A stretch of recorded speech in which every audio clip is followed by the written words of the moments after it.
Welcome to Arkaro Insights, the podcast where we help B2B executives, folks just like you, get better results by bringing you the latest ideas in change and innovation. That's right.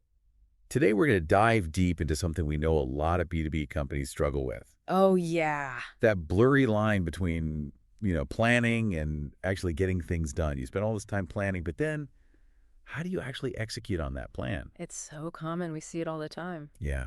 And we're going to be looking specifically at why it's so important to keep your strategic planning, things like S&OP or the more advanced IBP, completely separate from your everyday execution of what we often call S&OE. Right. Separate processes, clear boundaries. And we'll be drawing on, Arkaro's years of experience helping businesses figure this out. So yeah. To kick things off, I think we've all seen this happen. Companies put a lot of energy, resources into setting up these sophisticated planning processes, right? You brought in some fancy software maybe. Oh, absolutely. Hoping for better alignment, better forecasting. But then what happens? Well, more often than not, those planning meetings, the ones that are supposed to be about the big picture, long-term strategy, they get bogged down in the day-to-day, the urgent stuff. Right, exactly. This week's shipments, a problem with a specific client, suddenly you're not talking about where the business is going in the next year, you're putting out fires. It's like trying to, use a map to plan a road trip, but you're so focused on the potholes right in front of you that you never actually look at the bigger route. Exactly. The perfect analogy. And you lose sight of the destination. You set up these meetings, get the senior leaders in a room or, virtual room these days. You're expecting to talk about the big picture, the next 6-12 months, even further out. But then, boom, the conversation just drifts. Happens all the time. Into troubleshooting. Why is this order delayed? What do we do about this rush request? All important stuff, but not for this meeting. Exactly. And so what happens when you have that mismatch? Those senior leaders, the ones who should be focusing on the strategic stuff, the long-term opportunities. They check out. They check out, right. Yeah. Because it's just not relevant to them. The conversation's not at their level. And so, those strategic initiatives, the important stuff, gets pushed aside because you're constantly putting out fires. And then the worst part is it becomes a cycle. Oh, yeah. The same operational issues keep popping up in your planning meetings month after month. So that long-term vision, that strategic horizon, it just keeps shrinking. Down to the next quarter. The next quarter, exactly. Yeah. And so that's what we really want to help you understand today. The B2B executive. Yes. Why it's so crucial to keep that separation, to have a clear line between, on one hand, your strategic planning, your S&OP, your IBP, and on the other hand, that daily execution, the S&OE. Yeah. That's what leads to better results. 100%. Yeah. And this is the blurring problem we want to really dig into today. Yes. You mentioned some of the signs. The meetings become all about putting out fires. The senior leaders lose interest. Strategic thinking goes out the window. Does this sound familiar? I mean, have you seen this in your work with B2B companies? Oh, all the time. It's almost like a textbook case. You get these sales leaders, supply chain people, maybe some product folks. They're all together for an S&OP meeting. Right. It's supposed to be looking ahead 6 to 12 months. Crucial in B2B, those longer sales cycles. Absolutely. But 5 minutes in, and it's all about why a customer order is delayed or how to handle a last-minute request from like a really big account. And look, I get it. Those operational things are important. Of course, they have to be addressed. You have to deal with them, but not here, not in a strategic planning meeting. Right. It dilutes the purpose. It's like using a quarterly earnings call to talk about the broken coffee machine in the break room. I like that. Important, maybe, but not the right time or place. Exactly. So how do we draw that line then? What should these different processes, the planning and the execution, what should they actually look like? Good question. Let's start with the planning side, S&OP and IBP. Okay, makes sense. And I think it's important to remember here that S&OP and IBP, they're not totally separate things. IBP is really like a more mature, more complete version of S&OP. It builds on it. Yeah, like think of S&OP as the foundation, and then IBP is adding that strategic layer on top. A good way to put it. So let's start with S&OP. What does that actually look like in a B2B company? Okay. So typically S&OP is a medium-term process. You're looking maybe 3 to 12 months out. And the goal is to make sure that what you expect to sell, the demand, matches up with your ability to actually deliver it. Supply. Exactly. And this is usually done at a high level, looking at overall volumes.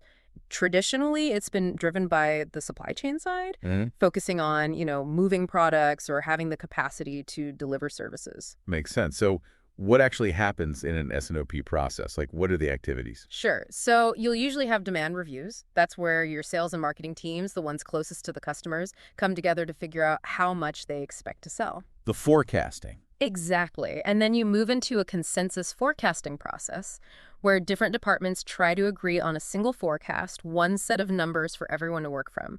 Then comes supply planning. Can your operations team, manufacturing, service delivery, whatever it is, can they actually meet that forecasted demand? Right. And you also set inventory targets. That's especially important in B2B because you often have complex, expensive inventory to manage. Makes sense. And then usually all of this leads up to a pre-S&OP meeting, sometimes called integrated reconciliation, Oh, catchy. where you try to iron out any major issues before the senior leaders get involved. Okay. And finally, you have the executive S&OP meeting. This is sometimes called the management business review. Okay. And that's where the senior leaders come in, look at the plan, and make the big decisions. And who usually attends these S&OP meetings? What kind of people are in the room? Typically, you'll have folks from supply chain management, sales leadership, often at a regional or product line level, and then various middle managers who are involved in forecasting and operations. Okay. So, pretty standard mix for a B2B company. And how often do these meetings typically happen? Usually monthly. Monthly. Which can be a problem because, sometimes they get stuck looking backwards at what happened last month instead of planning for the future. Which kind of defeats the purpose. Exactly. And that actually brings us to some of the common challenges with S&OP and B2B. Yeah, let's talk about those. So first, there's this pressure to hit this quarter's numbers, short-term thinking. Always. And that can really overshadow the longer-term planning. And then you have limited involvement from senior management. They might see S&OP as too tactical, too operational. Right. Not strategic enough. Exactly. And then, as we mentioned, there's that backward-looking focus. Instead of being proactive. Yeah. And finally, the perspective is often very internal. Not really considering the bigger B2B market dynamics, the competition, what's happening out there. Right. And that's where IBP comes in, right, to address those limitations. Yes, exactly. IBP, or integrated business planning, it takes S&OP to the next level. So it's like S&OP, but with a more strategic view. Exactly. What are some of the key things that are different, or I guess better, about IBP? Well, think of it this way. S&OP is like looking through a microscope. You're seeing the details, but you're missing the bigger picture. IBP is more like a telescope. I see. It expands your view. So first, IBP extends the planning horizon. Instead of 3 to 12 months, you're looking out maybe 24 months, sometimes even further. Which makes sense in B2B because things move slower. Right. Those sales cycles are longer. Exactly. And then IBP shifts the focus from just volumes, the number of units you're selling, to value. Okay, interesting. So you're looking at revenue projections, profitability, those kind of financial metrics. And this brings in the senior leadership. You're not just talking to supply chain and sales anymore. You're getting the executives, the finance people, product management, even key account managers involved. So much more of a cross-functional conversation. Absolutely, because IBP really aims to integrate more functions, not just supply chain and sales, and get everyone working together to make decisions across that full 24-month horizon. It's about identifying the key things that will drive your business forward. Those key drivers. Right, and creating one set of numbers that everyone in the company uses, from sales forecasts to financial plans to operational capacity. Ultimately, the goal of IBP is to become the main process for managing the whole business. Okay, so that's the planning side. Looking ahead, making strategic decisions, whether through S&OP or the more advanced IBP. But then there's the other side, the execution side. Right, S&OE, or sales and operations execution. So what is S&OE all about, especially in a B2B context? S&OE is all about the here and now. We're talking days and weeks, the short term. And the goal is to manage the day-to-day ups and downs, fluctuations in demand, supply issues, and making sure that what you actually do, the execution, matches up with those bigger strategic plans. So kind of like making sure the plan actually happens. Exactly. And quickly resolving any problems that might pop up, especially those that could affect your customers. Okay, makes sense. So what does S&OE actually involve? What kind of things are people doing? So this is where it gets really operational. You're talking about detailed production scheduling, figuring out the logistics of getting products to customers, dealing with any supplier problems that might disrupt things, responding to last-minute changes in orders, and keeping a close eye on inventory levels. So it's the people on the ground actually making things happen. Exactly. And who are those people typically? In a B2B company, who's doing the S&OE? Well, you'll have your operations teams, the folks running the production lines or delivering the services. You'll have logistics specialists who are getting those products to customers, especially important in B2B where you might have complex shipping requirements. Right, specialized shipments, maybe. Exactly. Then you have your customer service reps. They're on the front lines dealing with any urgent issues. And procurement, they're making sure you have the supplies you need, handling any disruptions. Okay, so a lot of different people involved. And do they meet as often as the planning teams? Even more so, often daily for the very short term, like the next few weeks, and then weekly for a slightly longer view, maybe out to 12 weeks. So it's much more fast-paced. Much more. It's about responding quickly to what's happening right now. Okay, so we've got these two distinct processes, different time frames, different people involved. But going back to the beginning of our conversation, the blurring problem, how can a company tell if they're not keeping those boundaries clear? Yeah, what are the warning signs? Dude. Well, one of the biggest red flags is if your monthly S&OP meetings, the ones meant for strategic planning, constantly turn into discussions about operational issues. Right, firefighting. Exactly. Like, why is this shipment late? How do we deal with this sudden spike in demand? If your planning meeting feels more like a daily huddle to solve problems, that's a bad sign. It means those operational issues aren't being handled at the right level. Exactly. So that's one warning sign. What else should people be looking for? Another big one is a shrinking planning horizon. If you're supposed to be looking 18 to 24 months out, but you're only focused on the current quarter, that's a problem. It means short-term pressures are taking over. Right, you're losing that long-term vision. And you might also see that senior leaders are less engaged in the planning meetings. They might skip them altogether. And I can see why. Right? Why would they waste their time talking about things that are, frankly, below their pay grade? Exactly. If it's all about tactical details, they're not going to be interested. And then there's the feeling of, like, being stuck in meeting overload, having the same conversations over and over again because those operational issues keep coming up. Yeah, I think we've all been there. And finally, you might see that important strategic decisions get delayed because everyone's so busy dealing with the urgent stuff. So basically, you're just constantly reacting instead of being proactive. Exactly. So if a company is seeing some of these signs, how do they know when it's time to move from a basic S&OP to that more mature IBP? That's a good question. Sometimes a well-run S&OP process is enough, especially for companies with simpler product lines or more predictable demand. But when things get more complex. That's when IBP becomes really important. Like, if you're having trouble forecasting new product introductions, or if your existing product portfolio is becoming a challenge, IBP can help. Okay, so when the product landscape gets more complicated, what else? Well, if your financial forecasting isn't good enough to support your decision-making, IBP can help with that too.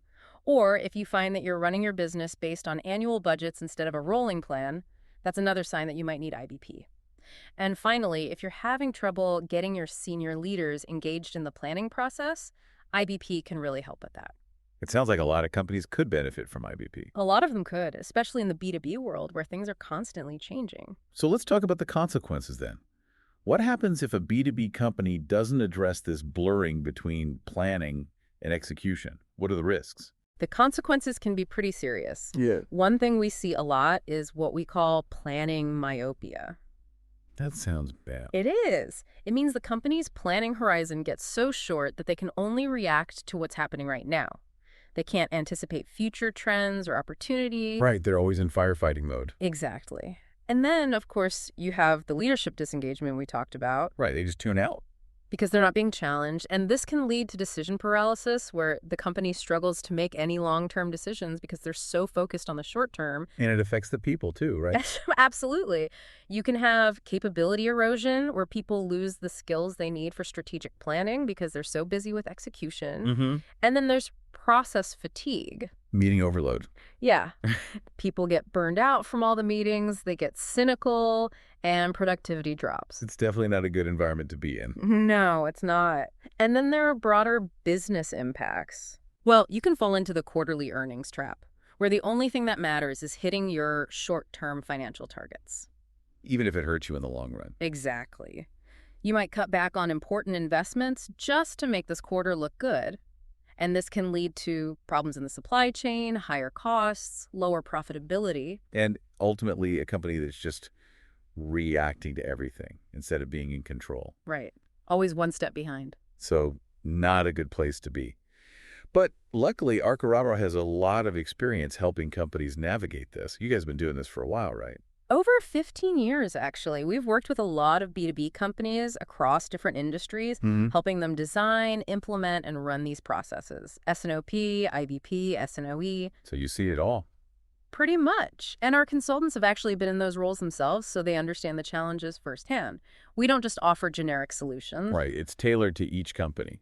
Exactly. We work with you to figure out the best way to set up these processes, to define those boundaries between planning and execution, and then manage them effectively. And it's not just about setting things up and then walking away, right? No, it's not. We have a do-it-with-you approach. We work closely with your teams, from the senior leaders all the way down to the front line, to make sure everyone understands the new processes and how they work. So you're really empowering them to own it. Exactly.